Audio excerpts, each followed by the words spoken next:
Hello and welcome back. I'm your host, Cardsy B. As many of you may already know, I'm a tarot reader and fashion industry survivor. I began learning tarot when I was still in grade school, and since then, I've turned that hobby into a full-time tarot practice and the creation of my own deck, Badass Bitches Tarot by Cardsy B, as well as various tarot products and events.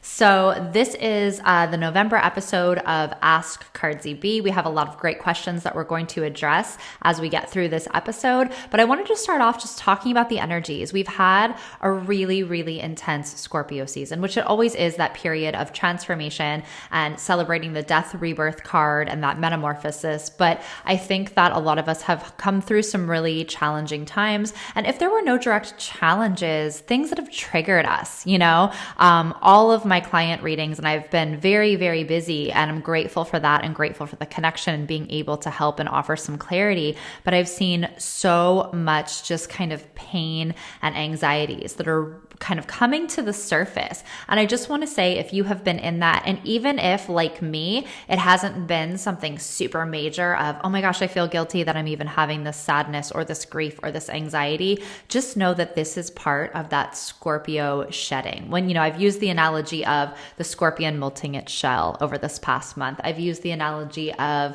the metamorphosis of a cocoon to a butterfly and being in kind of that goopy cocoon gook that we're definitely in November. And recently I was talking to one of my very best friends in Toronto, and she said, I feel like a just naked exposed nerve ending after a surgery, having to go out in the winter. And I think that was, definitely a harsh but very vivid analogy. And for those of you watching the YouTube channel, this is kind of, I pulled this picture for the elder millennials out there that also loved Ren and Stimpy, this picture of Ren with his little nerve endings from his teeth being exposed.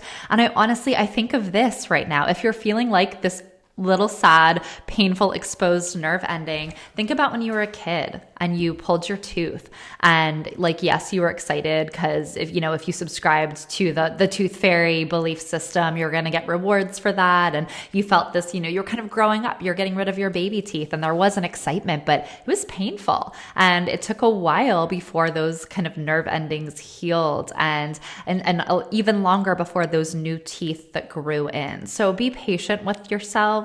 We're in that in-between phase, and we're in that, the feeling the darkness, the feeling the pain, feeling the triggers. So I just wanted to start off with that precursor, because it's come up for me around just missing my life, missing my friends, missing what my home was.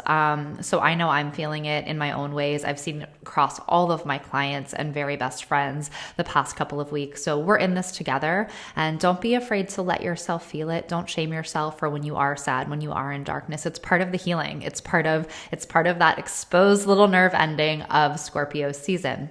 But we are in our first official day of Sagittarius. So before I go back through the cards of the month, and as you know, I always address the card of the month ruled by the majority of it. So we had the majority of Scorpio in November. We have the death card. But we are in officially Sagittarius today. So I know that there's the 13th sign of Ophiuchus, and we're going to look at that because there was a question that came through in my Ask Cardsy B questions from viewers and listeners. So I'll talk more about Ophiuchus and how it affects the transition of the signs. But we are in Sagittarius as of today. I'm a Sagittarius sun, arguably Ophiuchus. I kind of have aspects of both for sure. But because of that, we kind of are feeling that transition from that deep water sensitivity, a lot of, again, this naked nerve ending vibes, into a little bit more fire, a little bit more expansion, with Sagittarius as ruler of Jupiter coming into play. And also, as Mars went direct, there may be some fieriness around that, as that occurred last week, of a little bit of aggression. When we think of Mars, it rules Aries. It's the initiator. It's also the planet of war and destruction. But that moving direct with the initiation feeling, and that let's get things done, let's get this party going. I do think there's a little bit more momentum with that fire of Sagittarius and the expansion of Jupiter. So things to look forward to. We're not necessarily out of the woods yet, but things to look forward to this coming week. We're also headed towards afterwards, and I'll get more into this when we're in the actual week of each eclipse, but we're heading into eclipse season first with November 30th, which is technically the start of Ophiuchus, if you are following that kind of new 13th sign. And that's a lunar eclipse during the full moon in Gemini on the 30th. And then we move into our the Monday, December 14th eclipse in Sagittarius, which is a solar eclipse with the sun in Sag. So we're kind of kicking off those final eclipsing out of energies. And, that has always been an intense time of the year. And again, it's probably going to be even more so in ways for 2020, but we'll look a little bit more at that because I think someone did ask me in one of the questions about eclipse season. But before we get into our awesome questions for the week, let's take a look at our cards of the month. This is going to be, I think this is our last episode for the November card. So we have the Death Rebirth card. And again, this is ruled by both the crown and solar plexus. So where do we find that balance between kind of the universe, the channeling, and that control of solar plexus? And that kind of is what causes that shift, that molting out of our shell, that kind of transitioning, transforming as we find the harmony between what's being downloaded of how we're feeling, that we feel called to evolve, to move forward, and how we're kind of trying to still maintain some of that power in solar plexus without it letting overtake in an egoic way. So it is a fine balance, but it is a beautiful time. It can be painful. It can be triggering. It can be harder than we think, even things that we've moved through.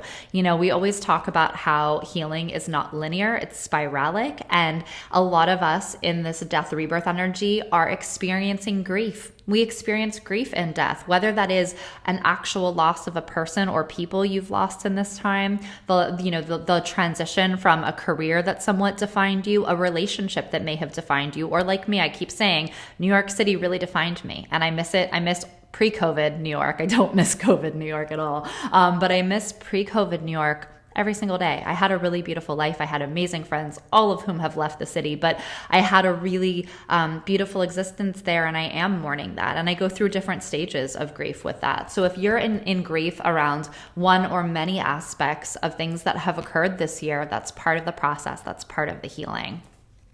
Our second card, we have Four of Wands, but reversed. And we've been talking this month about how Four of Wands in the reversal, either way, this is a good card.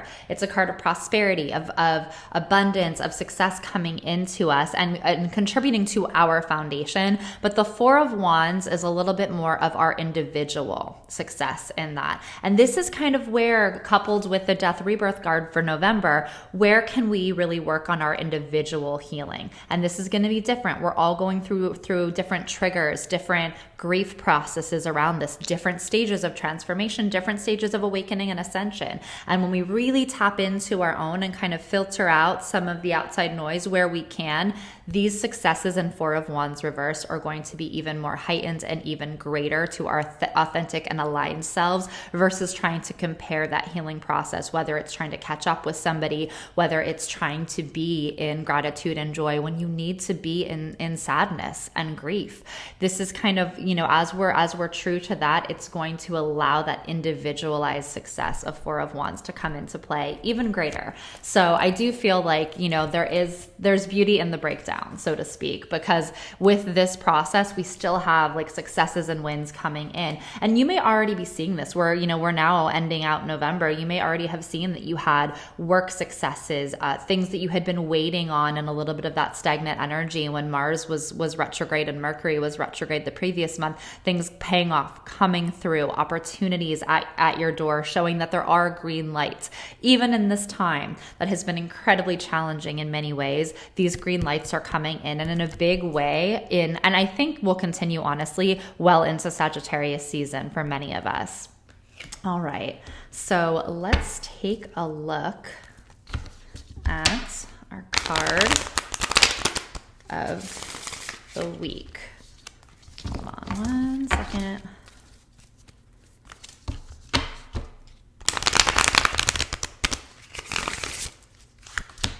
Ooh, Four of Swords. We have a lot of fours because did we already have any other fours this month? I know, well, we have Four of Wands.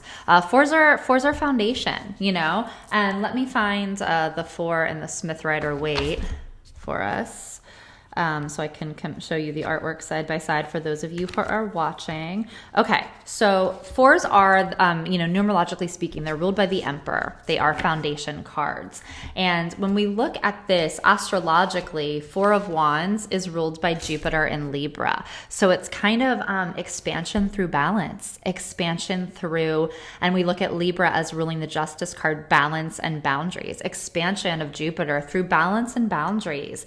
And when we look at this Smith Rider-Waite, we'll look at the OG card first, right? And it's this knight. I always tell the story of when I was a kid, I would look at this card, see this mofo laying on this slab of marble with the, sword underneath him and the three above. And I would think, oh my God, this guy is dead. And it was kind of an ominous card to me when I was learning. And then the older that I became, and I became less scared of sitting in solitude, which it's funny how things that are scary are then healing to you as you go through your own process. But I learned that this is really the meditation card, the card of going within and kind of filtering out the outside world where you need to. The other thing I find interesting about the OG deck, and I did not incorporate this into mine, which I made mine Pema Chodron, because I think she just embodies that ability to tap into your inner knowing, which, by extension is the universal knowing, the Akash, the channel to all that is and to source and to universe. So I think her with her teachings in Buddhism and meditation, she's really rocking the Four of Swords energy better than anyone whose teachings I've come across yet anyway. So she's really, embodying the Four of Swords in the Badass Bitches Tarot. But one of the other things I found interesting in the Smith Rider-Waite deck is that you see this window, this stained glass window above the knight who's laying down, and it shows a woman and a child in the background. And I think this is really also a little hint and a wink to acknowledging your divine femininity in this time, this coming week of Four of Wands,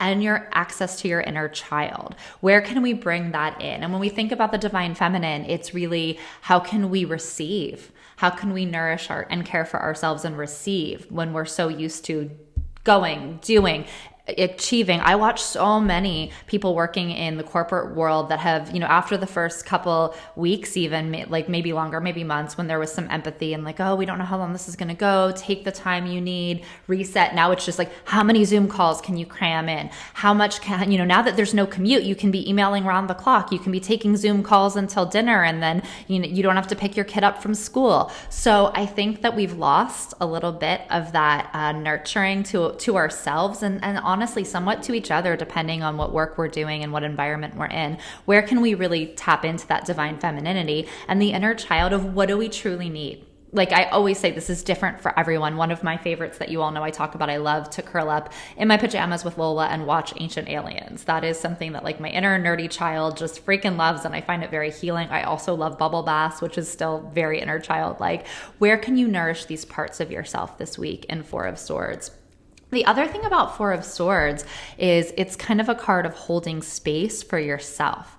And this comes up for me a lot. And I know a lot of you that listen are also readers and healers. And as readers and healers, we are the space holders, right? We're holding that space for others, and we're helping to serve as catalysts for growth and for healing. And a lot of times it can feel like, who's going to hold space for us? And we need to do it for ourselves too. Just like we encourage, I'm sure so many of you are like me, and you encourage your clients to take that time to, take the time to meditate or take a bath or take a walk, but you struggle when it's you. And this is really, when we ask the question of who holds space for the space holders, can you do it for yourself first? Because that's really showing the universe, I'm capable of it, I deserve it. And where can you feel safe to receive in the divine feminine energy from others?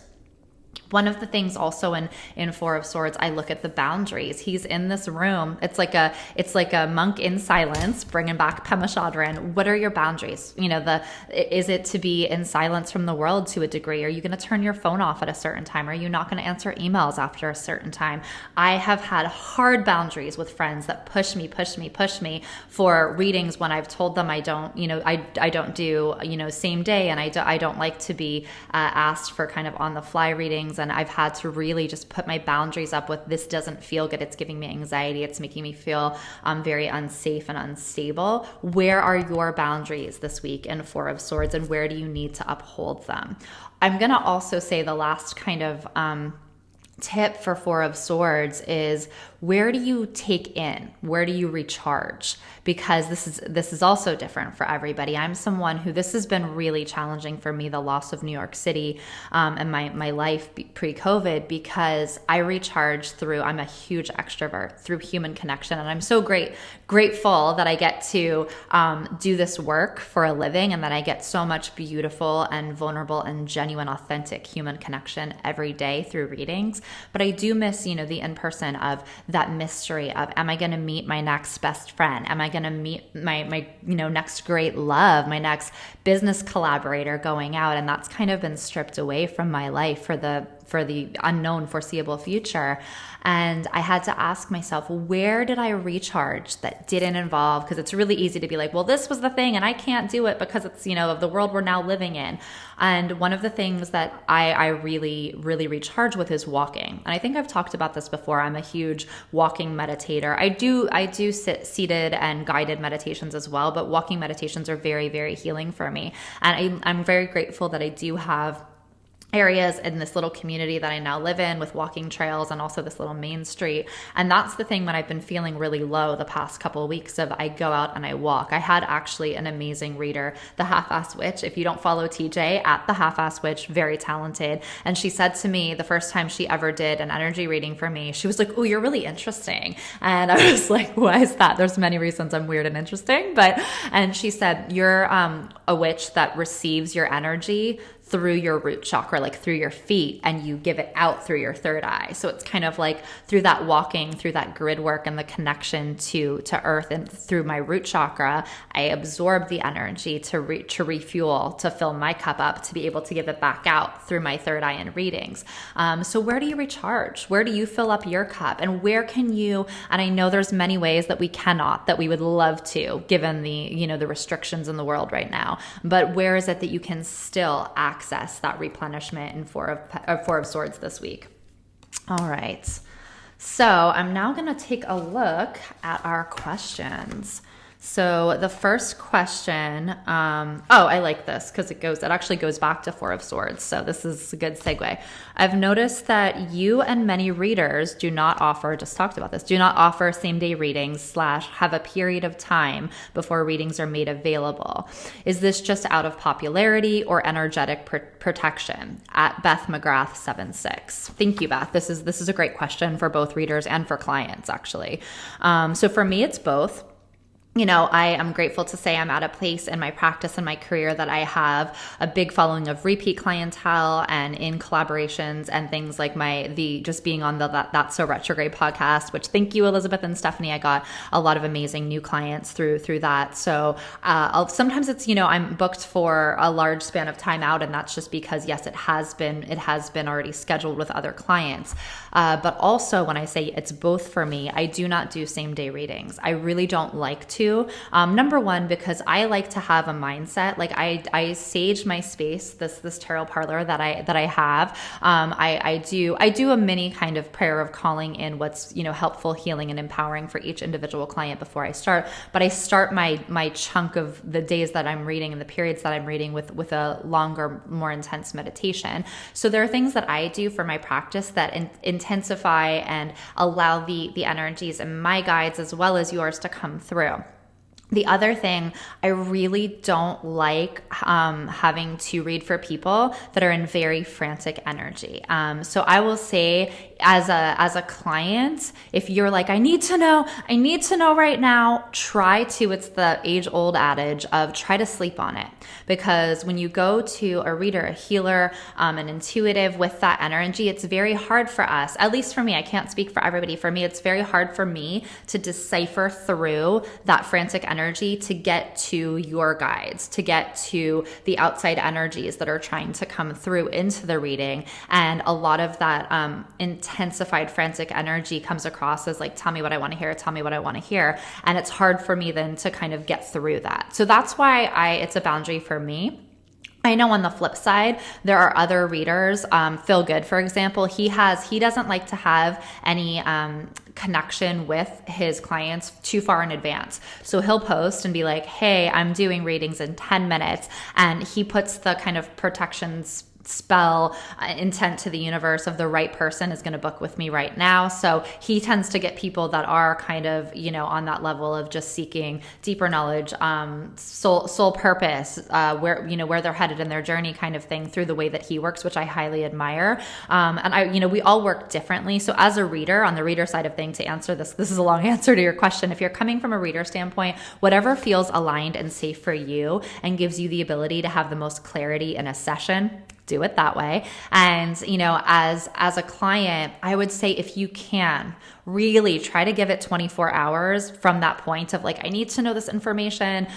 This thing just happened and I'm not feeling okay. Try. It's really, and that's Four of Swords energy, even of like, where can you really be in your own energy, even if it's pain, even if it's really terrifying uncertainty, because you're gonna get some healing in that time. And even probably when you're open to it, messages from your guides in that time. You may come the next day and you don't even need to pay for a reading because you've gotten some answers in taking that 24-hour period. Or you may say, I still want some clarity in this reading, but you're coming a little bit more of a state of allowing your guides to come through, allowing our energies to connect in a way that the reader can tune in to the outside energies and your guides more clearly.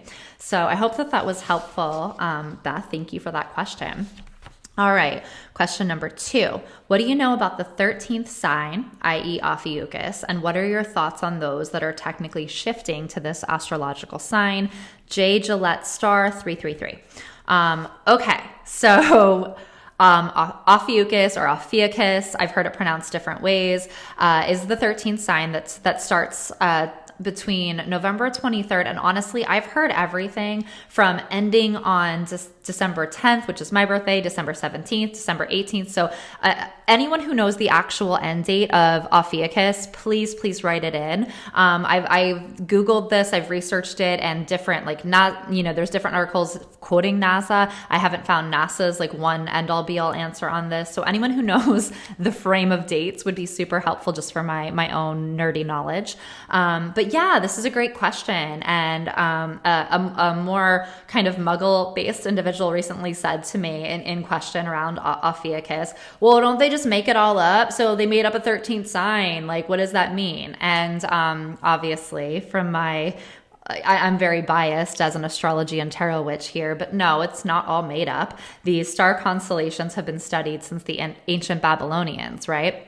And from an astronomy standpoint, NASA's comment on this was when Babylonians defined the constellations 3,000 years ago, they chose to leave out a 13th sign. And they kind of assume or are guessing that it's because they wanted a 12-month calendar, and the division of that made it a little bit easier and a little bit cleaner working with 12 over 13.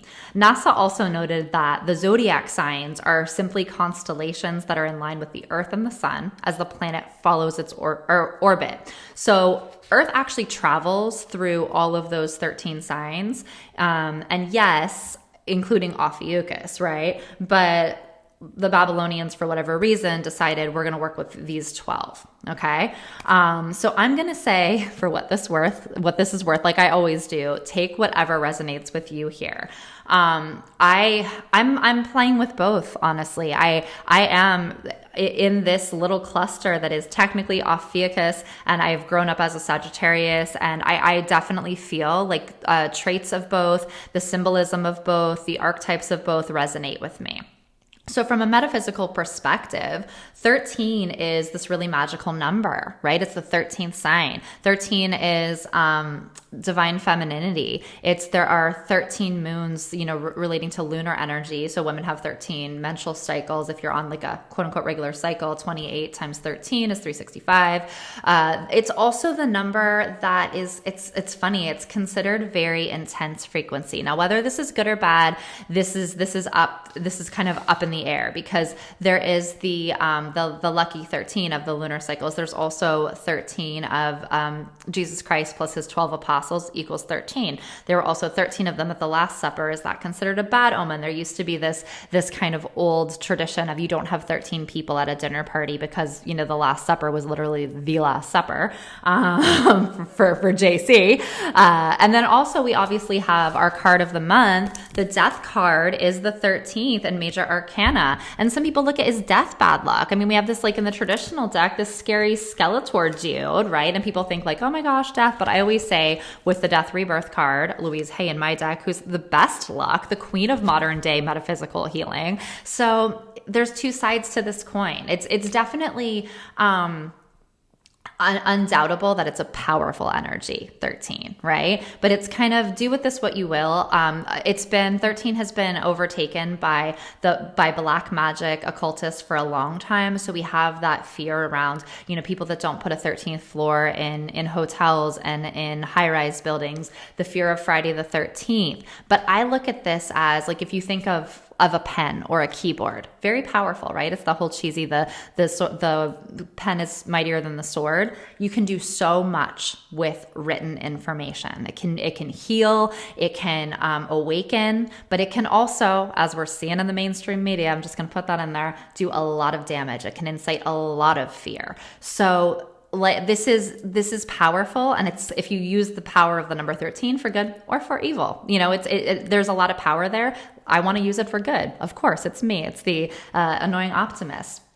The other aspect of Ophiuchus is it's represented the way that Sagittarius is that archer, the half man, the half centaur. It's represented as the serpent bearer. And I love this because all of you who follow me know I definitely identify as Slytherin house. I love snakes. I do a lot of snakeskin ritual work. I think they're very beautiful, very powerful animals representing transformation, representing really life and rebirth. So the Ophiuchus is kind of, I see it as combinations of Scorpio and kind of that when we think of the serpent versus, like similar to the scorpion, and there's that depth and that on the negative, it can be power hungry, it can be temperamental, but they're also healers. Ophiuchus is known as the healer, the sign of the healer. They're also super, super magnetic and impulsive and flamboyant, which hello Sagittarius in the house. So I think that this is a really interesting combo. And if you fall in that in the Ophiuchus kind of realm of you were previously identifying as Sagittarius or Scorpio, you're going to find that this probably kind of makes sense for you. So whether you identify as the sign fully, or I really kind of, like I said, I identify as both. It's kind of how I lived. I was born in the middle of Pennsylvania and spent, some high school years in Amsterdam in the Netherlands and Toronto. I really identify with all of those cultures. And I kind of feel like that for those of you finding out that you might be Ophiuchus. All right. So thank you. That's a good question. It's actually been coming up just in vernacular a lot lately. And our third question, what do we know about going into eclipse season this year? I always find them a bit rocky, to be honest. Any advice you have to work with or any cards to embody? At 100% that witch 88. Oh my gosh, I love this. Thank you, because that's an amazing Instagram handle. So this is talking about the eclipses, and yes, I did say these are going to be more intense this year than ever. So it starts Monday, November 30th. We have that full moon in Gemini lunar eclipse, and this is also that start of Ophiuchus season. So thinking of the healer, the snake bearer, and kind of that balance of how do we heal, but how do we still embrace our power with that kind of magnetic, impulsive side of the little sageness in that. I would say card-wise, this is a good question of what cards do I recommend to work with here. I would say Eight of Swords. Eight of Swords astrologically is ruled by Jupiter in Gemini. So when we think of Eight of Swords, it's kind of like that feeling of expanding out of bondage, right? Because it's the card that she's standing in this valley of swords with her eyes in a blindfold and her arms tied behind her back. And when we think about what can we, in this lunar eclipse in Gemini, what can we release? What can we break through? And in a lot of ways, this is the air energy of swords with communication. So I feel like, here we go. I feel like this is how can we utilize the full moon releasing that coming to a full culmination. What are we releasing? What are we clearing? And how can we use our throat chakra, that air energy, to break through? These can be lists that we write ourselves, affirmations for ourselves, truths that we declare to the world. But I would really work with this energy of Eight of Swords, of that breaking through Jupiter and Gemini. Gemini for the first of our 2 eclipses on November 30th. The second, Monday, November 14th, which is the new moon in Sag, solar eclipse. So with this, I would say new moon in Sag, the moon in Sag is, 9 of Wands. Yes, 9 of Wands. Let me find this card. Here we go. So 9 of Wands is astrologically ruled by the moon in Sagittarius, which makes sense because this is the card of perseverance. In that new moon in Sag, it's kind of what are we still, as we've done all of this transformative work in Scorpio, and as we enter into Ophiuchus and Sagittarius, what are we still like, no, I'm still holding on to that. That is still worth fighting for. That's still worth like holding on to as something that I know is a cause, a part of me, my life's purpose, my soul's work. What is it worth holding on to as we enter that new moon in Sag on the 14th? So yeah, I would say 9 of Wands for sure. That's a good one. All right. The last question, this is a fun one. I like this. Last question comes from a client of mine in Toronto, Jolene. Hey, Jolene. Cardsy, do you have any good books for a little moment of escapism in this time? I always love your witchy book and movie recommendations. Also might be doing a little bit of brief travel around the holidays. Would appreciate any good reads. I do. In terms of, books specifically, I think we've touched on movies many times. Books specifically, I really love the fun escapism in Amy McKay's Witches of New York. And it's so funny because so much of me is like morning New York, but this is like old New York. I think late 1890s, around that era. So it's like a different era. And there's been many deaths and rebirths of New York in that cycle. So that in and of itself is encouraging to me. But what I love about Witches of New York around this time of year is they both the original and the sequel, which is called Half Spent Was the Night, take place in short windows of time. So the build up to Witches of New York is from I think September into Samhain. So like autumn equinox into Samhain, Halloween, and kind of the events that occur throughout that. There's people that are persecuting witches, these kind of like witch hunters, like under the underground that are very religious, very quote unquote Christian, and the struggles that these healers were undergoing in that time when it was kind of much more closeted to be able to do this healing work. So Witches of New York, amazing, start there. And then the sequel, which is really cool because we're getting into this time period, takes place then in between I think like late November, December, leading up to the Yule celebrations and around that. And that's shorter. I pulled that one out to show you. I took the book jacket off because I was reading it in the bath, but then the actual book got damaged here. So I'm super irresponsible with my books. But it's a really fast read. It's probably like 100 pages, honestly, and super fun and great for this time of year. So I hope that was helpful. I actually have to run. I'm taking an amazing herbology class with my bestie Christina here, my Pennsylvania bestie. We're taking a fire cider class, and that's one of my 4 of Swords moments of like, that kind of stuff is really healing for me. I am, again, technically Ophiuchus, also a lot of Sagittarian vibes. So the Sag part of me that loves knowledge, that loves to learn, the philosopher. And I find like learning new things, especially when I can apply them as healing and gifts to others. So I'll probably be making some fire cider for the fam this Christmas season.